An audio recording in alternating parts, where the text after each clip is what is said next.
Y estaba muy complacida de poder estar esta mañana, les decía, con todos y todas ustedes, porque hoy vamos a tocar un tema, la tercera de 3 charlas que se han llevado a cabo con la intención de la importancia de la prevención, de poder ayudar a las personas que sufren de obesidad mórbida, estos obesos que ya son muy grandes. Y bueno, alternativas como las cirugías bariátricas son excelentes para este tipo de pacientes, y aunado a ello, bueno, se une un grupo multidisciplinario para poderle dar atención a todos estos pacientes. Y hoy, para finalizar estas charlas, se encuentra conmigo la licenciada Nancy Landero Jiménez. Le cuento un poco de la trayectoria profesional de esta mujer. Ella es licenciada en Nutrición y Ciencia de los Alimentos por parte de la Universidad Iberoamericana. Tiene un diplomado en Nutrición Bariátrica, también por la Universidad Anáhuac, en sede del Hospital Ángeles. Y actualmente ella es nutrióloga adscrita a la Clínica Integral de Cirugía para la Obesidad y Enfermedades Metabólicas del Hospital General Dr. Rubén Leyero, que cabe destacar que es un hospital muy bueno y es por parte del gobierno del Distrito Federal. Y con ella vamos a platicar de la importancia de la alimentación de estos pacientes que les llaman super obesos, o que ya tienen un índice de masa corporal muy elevado y que requieren de una cirugía bariátrica. Licenciada, gracias por estar con nosotros esta mañana. Gracias por invitarme. Muy buenos días, es un honor. Oiga, cuéntenos por favor, desde el inicio, me gustaría que para toda la gente que hace favor de seguirnos a través de las redes sociales de la Federación Mexicana de la Diabetes, nos cuente desde la alimentación, la sana, la que nos va a llevar a evitar el sobrepeso. ¿Es en dónde da origen? ¿En casa? ¿En una parte cultural? ¿Con el acervo de la familia, de los amigos, de los maestros? ¿Cómo debería ser? Así, justamente como lo dices, es importante que veamos cómo nos alimentamos desde pequeños, precisamente porque lo aprendemos desde casa, lo aprendemos en la cultura en la que vivimos, en el país en el que vivimos, cómo se llevan a cabo las fiestas, las relaciones en el trabajo, en la escuela, en todo esto, ¿no? Entonces, siempre es importante hacer un análisis global de todas estas actividades para saber cómo es la alimentación de una persona. Alguna vez leía en un documento que decían que los latinos, particularmente los mexicanos, teníamos esta tendencia a socializar durante la comida. En otros continentes, por ejemplo en el europeo, he tenido oportunidad de estar por allá y en las reuniones de trabajo, particularmente está prohibido el alimento. Y aquí la tendencia es diferente, a lo mejor somos más alegres, pero esa tendencia nos ha llevado a tener niveles muy elevados de obesidad hoy en día. Exactamente. De hecho, si te fijas, funerales, bautizos, sí, llámale como sea, comida. Siempre hay comida, exactamente. Entonces esto nos lleva mucho a enfocarnos en las emociones también a la comida, ¿no? Si hay una situación en la que yo estoy muy contenta o estoy celebrando algo, lo que sea, pues entonces me dan ganas de premiarme un poquito, ¿no? De ser un poquito autoindulgente. O al revés, ¿no? Me siento triste o lo que sea, y desde chiquita me acostumbraron a que callen a la niña dándole una paletita o lo que sea. Pues con eso ya empezamos con hábitos relacionados con las emociones. Tocas un punto muy importante, porque es premiar a los pequeños con comida. Se escucha constantemente esto: no premies a tu hijo con comida. ¿Cuál sería esta recomendación para evitar caer en este error, que pudiera ser un error cultural también, que nos pudiera llevar a tener una familia en exceso de peso y después tener este problema tan serio del exceso ya de la misma obesidad? Sí, claro. Siempre es importante evitar hablar de las cuestiones de peso con los niños, ¿no? Porque eso genera algunos otros problemas relacionados con la alimentación. Siempre es importante hablar de la salud con los niños, explicarles de la salud y trabajar mucho en que esto es un gusto. Está bien si se te antoja, pero vamos a ver por qué no te hace bien. Exacto. Si te lo comes, sabes que vas a tener esta consecuencia, y entonces mejor le explicas al niño, porque el niño es un ser pensante que puede entender todo esto. y no le dices, no te levantas de la mesa hasta que te termines todo, o al revés, ¿no? Lo premias o lo castigas, cualquiera de estas dos formas de hacer las cosas hay que tratar de evitarlas desde pequeños, para que así no veamos la comida como un recurso emocional. ¿Cuál sería esta técnica si tenemos el plato del bien comer, pero ustedes los expertos dicen que entre más colorido sea el plato que voy a degustar, es una señal de que estoy comiendo más balanceado, más nutritivo? ¿Esto es cierto? Es totalmente cierto. De hecho, eso es lo que se busca en un paciente previo a la cirugía, enseñarlo a que su dieta sea completa y que sea variada y que sea suficiente y que vaya de acuerdo a su cultura y todo esto, pero principalmente que haya muchos colores. Cuando hay muchos colores ya sabes de entrada que va a haber suficientes vitaminas, que va a haber fibra, que va a haber proteínas, que va a haber buenos hidratos de carbono. Entonces, todo esto conforma una alimentación correcta. Incluso si te fijas, en el plato del bien comer vienen los cubiertos establecidos ahí, claro, porque también tenemos una costumbre de comer con las manos, claro, y sí es bien importante esta herramienta que tenemos con los cubiertos para llevar una alimentación adecuada. Ahora ya entrando de lleno en el ámbito de la nutrición y la alimentación, ¿cómo debe de ser, rápidamente explíquenos, licenciada, cómo debe de ser esta alimentación o reentrenamiento, le llamaría yo también, del paciente previo a la cirugía? Mira, cuando llega el paciente, llega con muchas frustraciones y con muchos bloqueos. De entrada, al ir con el nutriólogo, ya te hacen una cara como de, otra vez voy a hacer una dieta más para bajar de peso, ¿no? Entonces, para empezar, tenemos que trabajar mucho en el paciente de cambiar esta idea de que va a estar a dieta, ¿sí? Que tiene que empezar a ubicar cómo debe de comer, que así va a comer toda la vida y que puede comer rico sin necesidad de estar a dieta, como le llamamos. Pero es que a lo mejor entendemos, valdría la pena aquí definir el concepto de dieta, porque a lo mejor erróneamente entendemos que el concepto de dieta es igual a restricción de ciertos alimentos, y dieta es de todos los días. Exactamente. Nosotros como nutriólogos y especialistas vemos la palabra dieta, o la clasificamos como el conjunto de alimentos que conforman tu alimentación. De todos los días. De todos los días. Si mi dieta consiste de tamales y atole, esa es mi dieta, ¿no? No necesariamente es una cuestión restrictiva o para pérdida de peso, ¿sí? Entonces, es cambiar la idea a un plan de alimentación en lugar de una dieta. Ahora, con base a la experiencia que usted tiene, ¿cómo se ve esta evolución previo a la cirugía? ¿El paciente está consciente? ¿El paciente llega informado? ¿El paciente está interesado, motivado? ¿O es un paciente que, bueno, desafortunadamente no ha tenido todos estos elementos para poder hacer conciencia? Claro. Llega en el punto en el que ya está en ese concepto, pero hay que reentrenarlo, hay que enseñarle. ¿Qué tan complejo es? Es bastante complejo, porque normalmente son varios años de hábitos arrastrados y de costumbres aprendidas. Entonces, no se espera un cambio de un día para otro. Claro. Por eso se requiere de un entrenamiento, un seguimiento previo a la cirugía con el suficiente tiempo para que el paciente aprenda estos nuevos hábitos, ¿no? Entonces, es ir poco a poco estableciendo metas, también que el paciente se ponga las metas para decidir por cuál se empieza, ir poco a poco, porque si empezamos con todo de un jalón, tienes que hacer esto, todo de un jalón, el paciente termina frustrado, ¿no? Entonces siempre es importante ir poco a poco y enseñarle las cosas básicas hasta llegar a lo más importante. Este esquema paulatino que lo lleve al final al objetivo para continuar con lo que sería la cirugía, ¿más o menos cuánto tiempo le lleva a un paciente? Más o menos entre 3 y 6 meses, dependiendo del caso que tengamos frente a nosotros, ¿no? Si es un paciente que tiene comorbilidades, por ejemplo, requiere de un seguimiento por parte de medicina interna, en el cual se le nivelen todos estos, lo más posible, todos estos problemas, ¿no? Valdría la pena que le expliquemos a la gente que claro, es una comorbilidad, para que también entiendan si es un paciente que aparte de tener esta obesidad tiene otras cosas adicionadas, como podría ser. Exactamente, diabetes, hipertensión o cualquier otro problema relacionado con el hígado o alguna cosa relacionado con los huesos, en fin.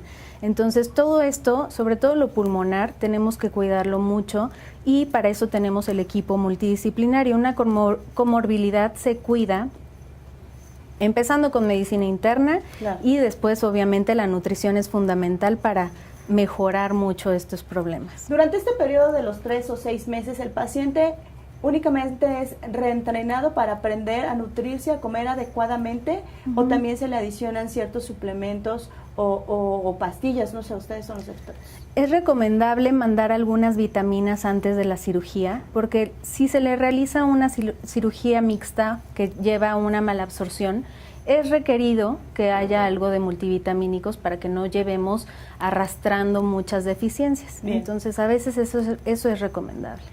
¿Qué es más complicado? No sé si por género sea más complejo, ¿la obesidad en un hombre que en una mujer? Mira, es muy clara la tendencia en algunas ocasiones que las mujeres somos más emocionales. En muchas cuestiones solemos caer en que si me siento triste, entonces cómo me premio con esto. Todo eso sucede mucho más en las mujeres. Pero realmente ahí estamos peleándonos las mujeres contra los hombres, ¿eh? Muy bien. Ahora, ya cuando va a ser la parte de la cirugía, ya ocurre el proceso, el tiempo quirúrgico, y dependiendo de las características del paciente, el médico decide si es una manga, si es un bypass, etcétera. Después, ¿qué sigue? Después sigue llevar una dieta posterior a la cirugía, inmediata después de la cirugía. Tenemos que cuidar el nuevo estomaguito que se le realizó al paciente, que es un pouch, así le decimos, o es nuestro reservorio de alimento, ¿no? Es una bolsita muy pequeñita que tenemos que aprender a cuidar y que está recién suturada, vamos a llamarle así. Sí. Entonces tenemos que cuidar que no haya alimentos sólidos, que no haya irritantes, que no haya cosas que lo pudieran lastimar. Entonces vamos introduciendo alimentos paulatinamente. Empezamos con líquidos y después líquidos un poquito más espesos, después vamos con una dieta de papillas. Todo esto sucede semana a semana. Semana a semana se va cambiando la fase de líquidos o de alimentos que se van a introducir a la dieta. Entonces vamos aproximadamente 5 semanas con esta dieta posterior a la cirugía, hasta después llegar a una dieta específica para el paciente y empezar a introducir alimentos sólidos. ¿Este proceso cuánto tiempo lleva? Desde el primer día de la postcirugía hasta el momento en el que el paciente ya está en las condiciones de poder volver a probar alimentos sólidos. Más o menos son 5 semanas. Y en estas 5 semanas el paciente, ¿qué experimenta? ¿No tiene ansiedad?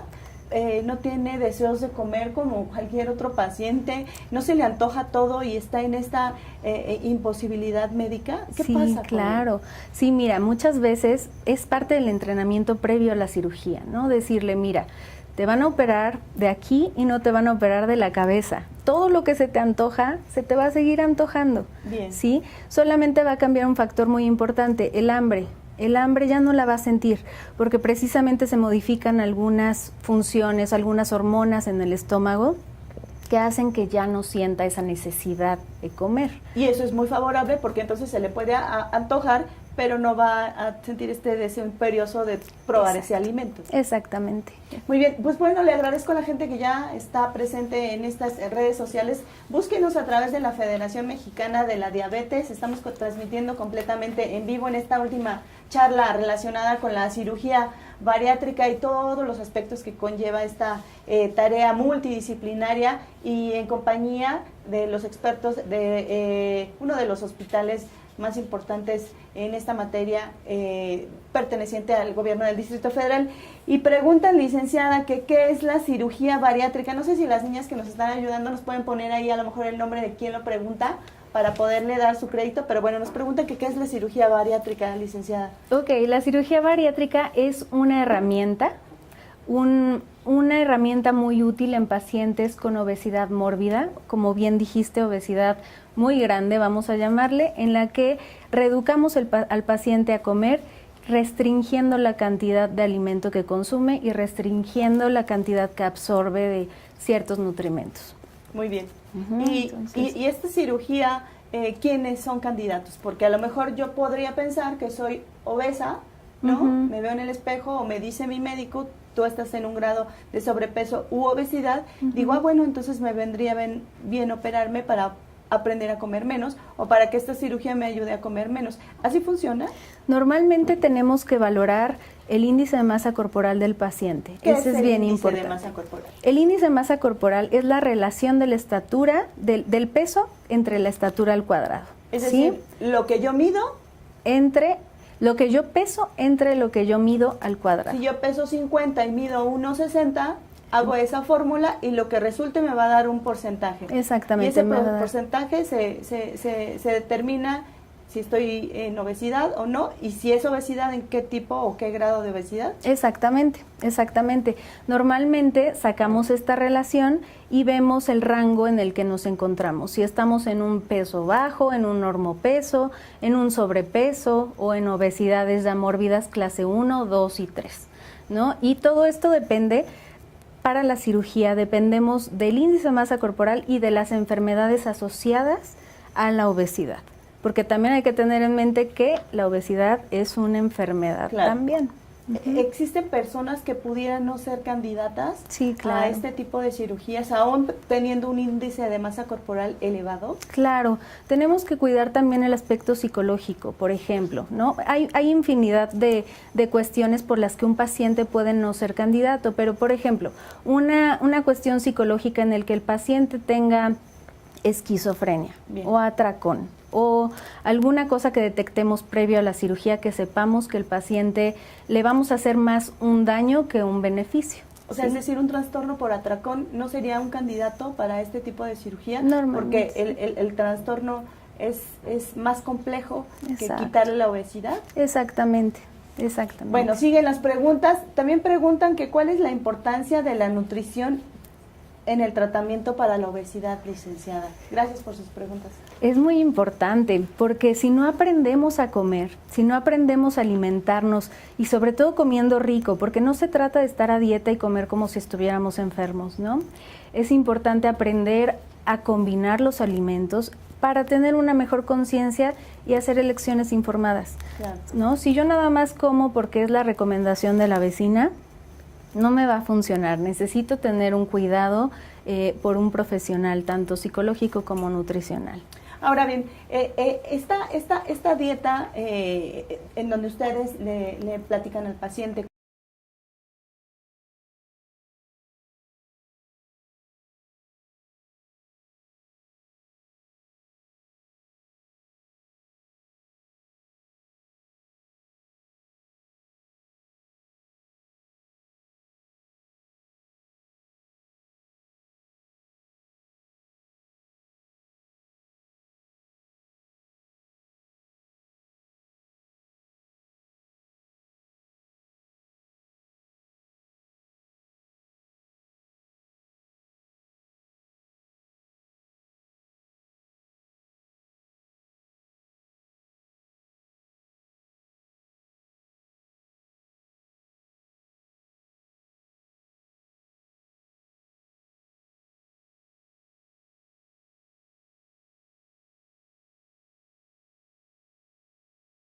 empieza desde la saliva y esto se va a tomar de por vida. En cuestión de suplementos de proteína, eso depende mucho del caso del paciente. Es importante los primeros meses cuidar mucho el músculo que tiene el paciente, porque también tiene muchos beneficios mantenerlo. Entonces tenemos que cuidarlo proveyéndole un poquito de proteína adicional a la que está comiendo, porque realmente come muy poquito, come lo que un bebé casi.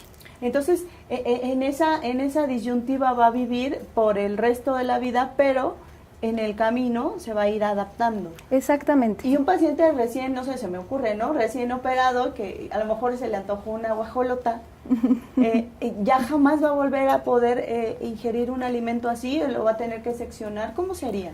No, realmente sí va a poder comer todo eso. Todo lo que nuestra cultura es importante, exactamente, eso se tiene que mantener porque es parte de una alimentación saludable. Solo el principio, durante los primeros 2 años de la cirugía, hay que enseñarle al paciente por qué no.